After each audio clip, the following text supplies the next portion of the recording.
Hi there. It's great to see you, but I don't actually see you. But hi there anyway. Have you ever noticed that God does things differently? I mean, miracles and creation and love, and hey, the list can go on and on. Maybe we should look forward to being amazed more often. Think about that.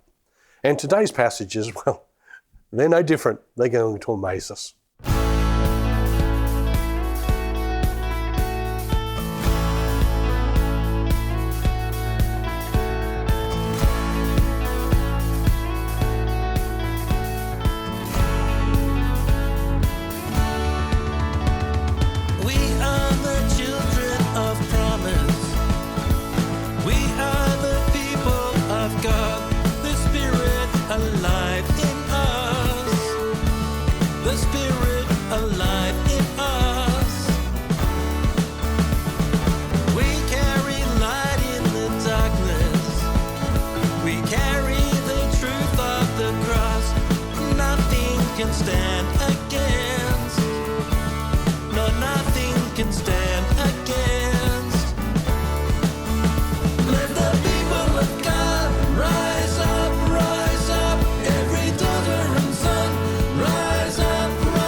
The gospel has reached every nation.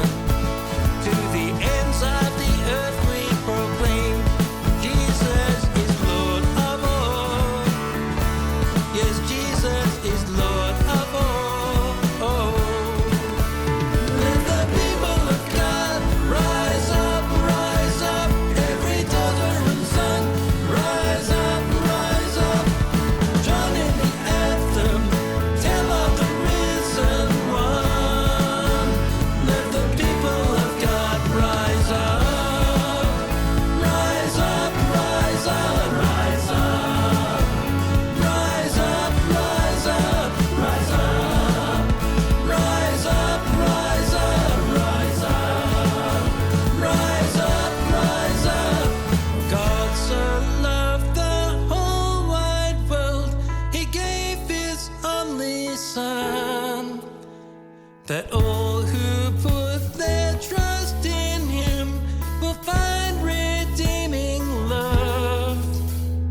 For God so loved the whole wide world, He gave His only Son, that all who put their trust in Him will find redeeming love. Let the people of God rise up, every daughter and son. Rise up, join in the anthem, tell of the risen one.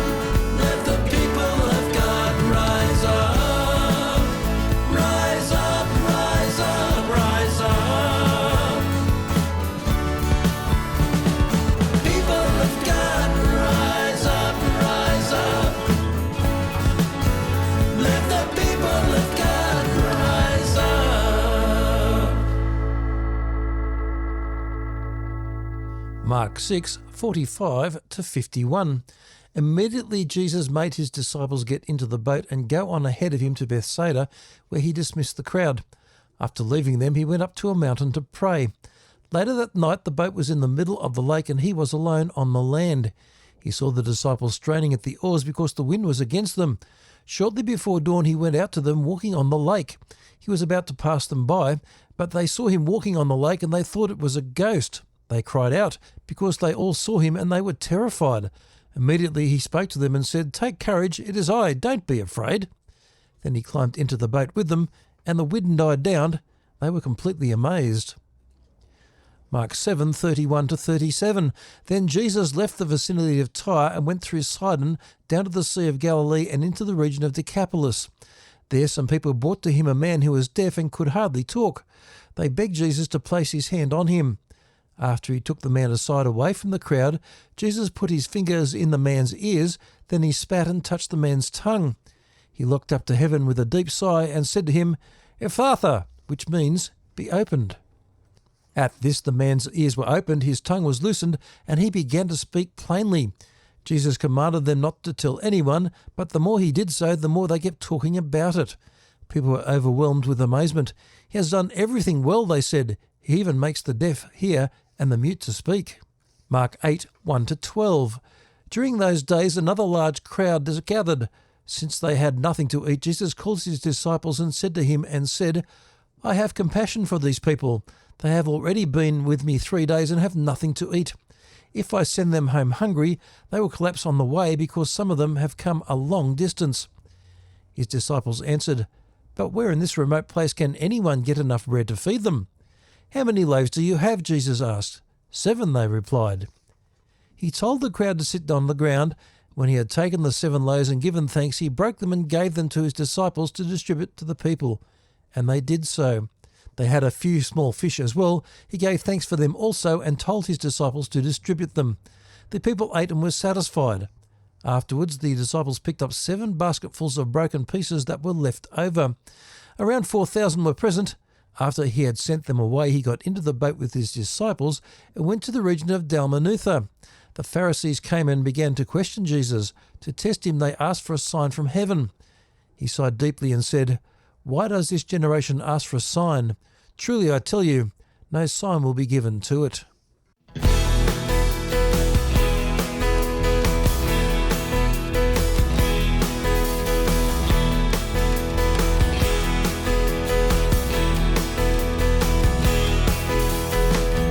I know he's rescued my soul.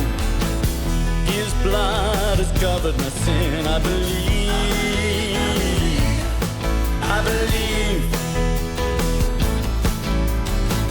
My shame is taken away. My pain is healed in his name. I believe.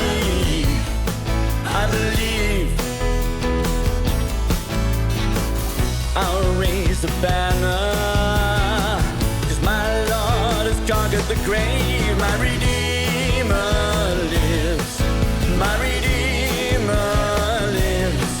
My Redeemer lives. My Redeemer lives.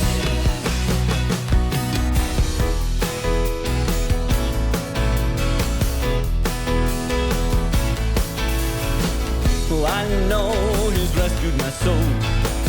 His blood has covered my sin. I believe.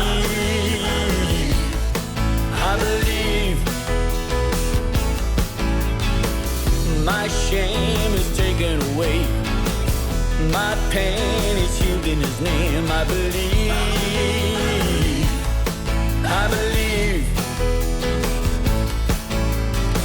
Oh, I raise a banner, 'cause my Lord has conquered the grave. My Redeemer lives. My Redeemer lives. My Redeemer lives. My Redeemer lives. You lift my burdens, I rise with you. I'm dancing on that mountaintop to see your kingdom come. My Redeemer lives. My Redeemer lives. My Redeemer lives. My Redeemer lives.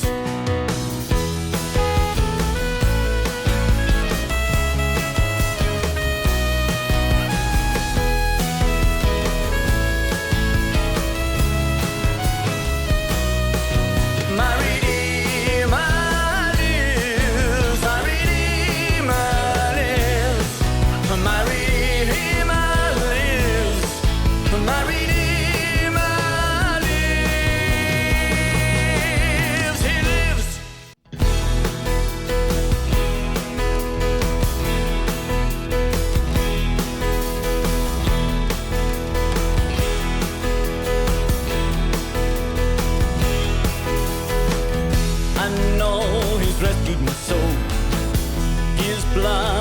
covered my sin. I believe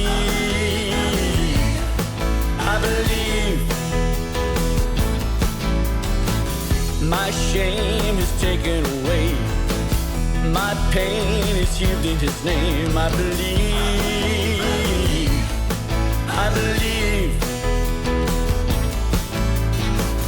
I'll raise the banner, 'cause my Lord has conquered the grave. My Redeemer lives.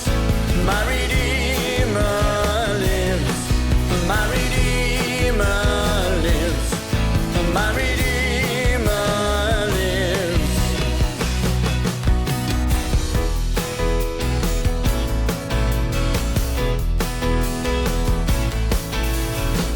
Oh, I know He's rescued my soul. His blood has covered my sin. I believe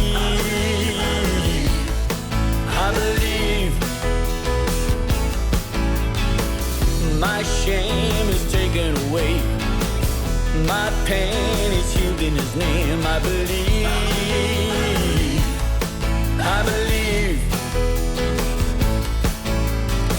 oh, I raise a banner, 'cause my Lord has conquered the grave. My Redeemer lives. My Redeemer lives. My Redeemer lives.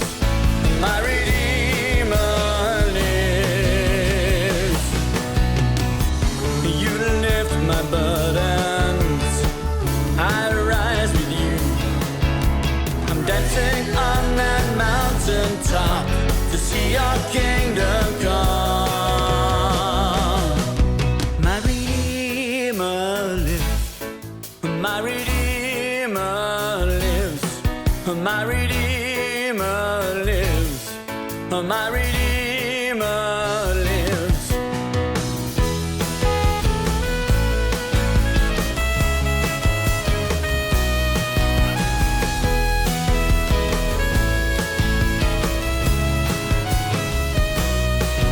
My Redeemer lives. My Redeemer lives.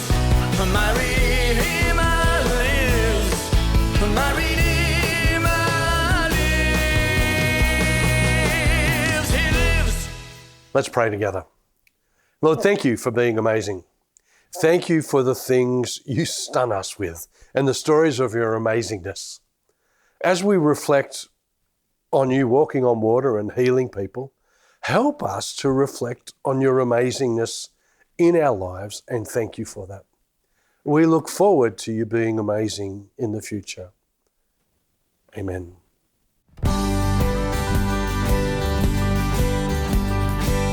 It's like it was yesterday. I was praying for a miracle, scared to have a little hope. And now looking back today, seeing all the things You've done, I can't even add them up.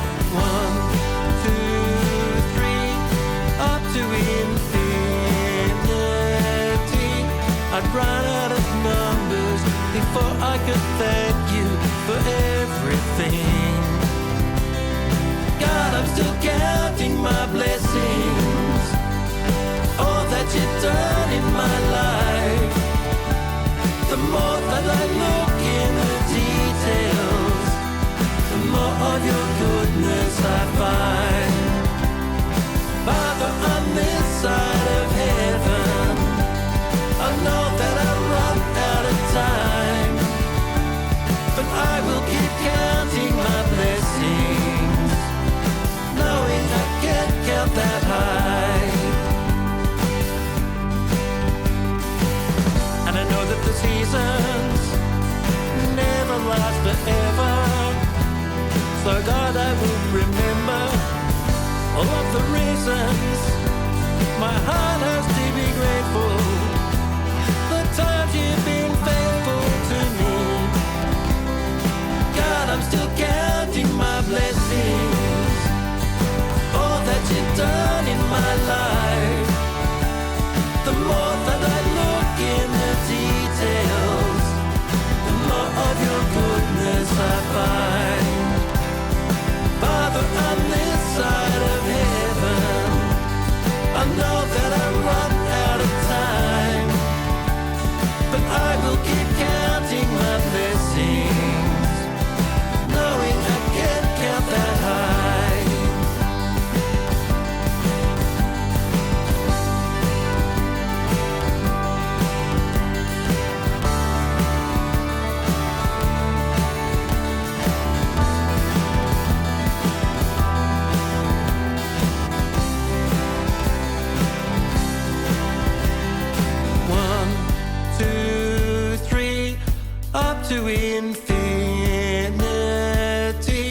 I'd run out of numbers before I could thank you for everything. God, I'm still counting my blessings, all that you've done in my life. The more that I look in the details, the more of your goodness I find. Father, on this side of heaven, I know that I'll run out of time, but I will keep counting my blessings, knowing I can't count that high, knowing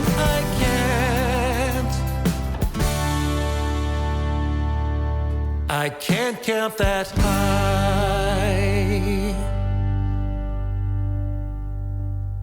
Hey, we're in this middle of this series on stories, and we come into the section where we're going to use stories about Jesus. And Jesus used stories, sometimes in parables as well, and he communicated and he prayed and he prophesied, did all of those things. But Jesus communicated in what he did sometimes as well. 3 stories that we've heard about. We're going to quickly go through some of them and see what we can glean from our lives to be able to look at it. Walking on water, the first one, well, that really communicates, doesn't it? Jesus lets the guys go for a sail while he does some quiet praying. Just imagine, oh, I'll catch you later. I don't know what they thought he meant by that. It's cool though, isn't it? It's been a bit of a windy night and the disciples are having to row to get where they want to. Normally, they just use the sail. Now, notice rowing is always done backwards. It's one of those things that you do when you don't see where you're going. So they are rowing away and they can see what is happening behind them and they see someone walking on water. Okay? Imagine that reaction. Right. Now, that would make you row faster. What does the Bible say? In verse 49 it says, when they saw him walking on the lake, they thought he was a ghost and they cried out because they all saw him and were terrified. Now, Jesus doesn't think it too weird. When Jesus realized that he was freaking them out, he immediately spoke to them and said, take courage, it is I. Don't be afraid. And then he climbed in the boat with them and the wind died down and yep, guess what? They were all amazed. Now, what do we learn from this? Well, firstly, that Jesus can freak us out. Yes, absolutely. And Jesus can do things that are outside of what is normal. Why? Well, because he's God. Don't expect Jesus to be like you because he's God. The second story is a bit the same, but a different scenario. And what I mean by that, it's the same, except there's no water here. Well, there is. Jesus spits. He has control over water and control over what it does. He walks on it and now he's going to heal with it. Anyway, the story is cool as well. This is the guy who was deaf, and I understand, as I'm hard of hearing, I'm deaf and wear hearing aids. But the difference between this bloke and me is he could hardly speak and you can hardly shut me up. That's the big difference. But this guy had good mates and they bring him to Jesus and ask him to get fixed. Notice it says in verse 32, there are some people brought him to him a man, who was deaf and could hardly talk, and they begged him to place his hand on them. Now that's good, friends. Anyone who brings someone to Jesus is a really good friend. But look at what Jesus does. This is in Mark 7:33. After he took him aside, away from the crowd, it's nearly like he wants to give the guy some privacy. Then Jesus puts his fingers in the man's ears and spits and then touches the man's tongue. This, is weird. And it is not recommended that you try this at home. But Jesus works in a different way. He knows what to do, he does it, and it works. He looks up and he says, open up. That's what it means. This is what the Bible verse said in verse 34. He looked up to heaven with a deep sigh. He said, Epaphra, which means be open. At this, the man's ears were opened, his tongue was loosened, and he began to speak plainly. Now I told you that this is a bit weird. It gets even weirder though, because in verse 36, Jesus commanded them not to tell anyone. Now, how does this guy who's been deaf and couldn't speak, how does he control himself and not tell anyone? But Jesus wanted it to be a private thing between him and the bloke. He didn't need to make a show of it, he just did it. Maybe we should be a little bit like that in what we do. Make no show about it, we just get on with it and do it. But when something like that happens, people just can't shut up, and they disobeyed. But the more he did, the more they kept talking about it. What I like about this story is people's response. People were overwhelmed with amazement. He has done everything well, they said. Even makes the deaf hear and the mute speak. Now, when Jesus works in people's lives, we should be amazed. It should freak us out, but it should be a good freaking out. Yeah. Okay, one more story. And it's about feeding people. Now, we talked about a similar story last week, but the numbers in this one are all different. The situation is very, very similar. And some people think that it's the same thing except just recorded wrong or something like that. But I don't think so. No matter where Jesus went, people followed. And if he was here today, he'd have photographers and paparazzi everywhere stalking him, and the news people trying to ask questions of him, and just being hounded in general. In those days, just lots of people following him. Yeah. The problem was McDonald's and Hungry Jack's hadn't been invented. So there was no place to eat. Not even a fish and chip shop. So if people followed him to remote areas, which Jesus was prone to head towards, this was bound to happen because Jesus had compassion on them. He feels for these people, not just their spiritual lives, but their physical lives. And guess what? They were hungry. He tells the disciples to feed them. And they respond, just like last week, with a logical answer. And it says in verse 4, his disciples answered, where in this remote place can we get enough bread to feed them? Totally fair question, actually, when you think about it. Rather than say anything smart or clever, Jesus says, what do we got? And they say 7 loaves. Now, 7 loaves doesn't go far with 4,000 people, unless they're really huge loaves.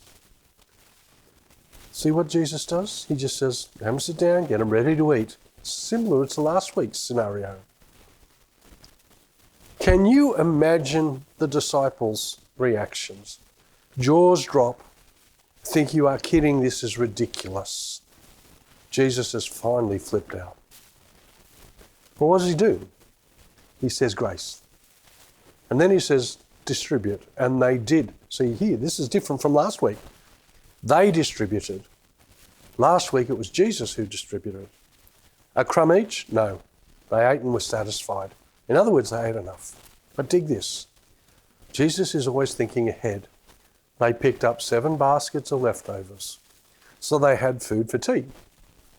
Last week it was 12 baskets. This week it's 7 baskets. So what does it teach us?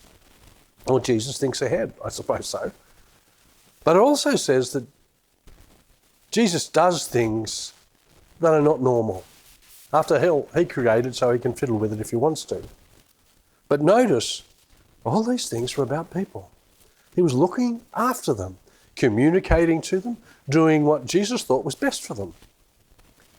If nothing else, I want us to go away with the thought today that Jesus can do weird things with us and for us. But we have to be in contact with him. We might see Jesus coming up behind us, or we may take a friend to Jesus, or we might need help with some hungry people. But Jesus wants to be involved with us and them. Do you want to be involved with him?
If anything we've said today or in any of the separate programs that we have raises questions in you, or you things you'd like to ask questions about, please feel free to contact us. You can contact us on Facebook or Facebook Messenger, or on the email address which is at the end of the service. You have a great day.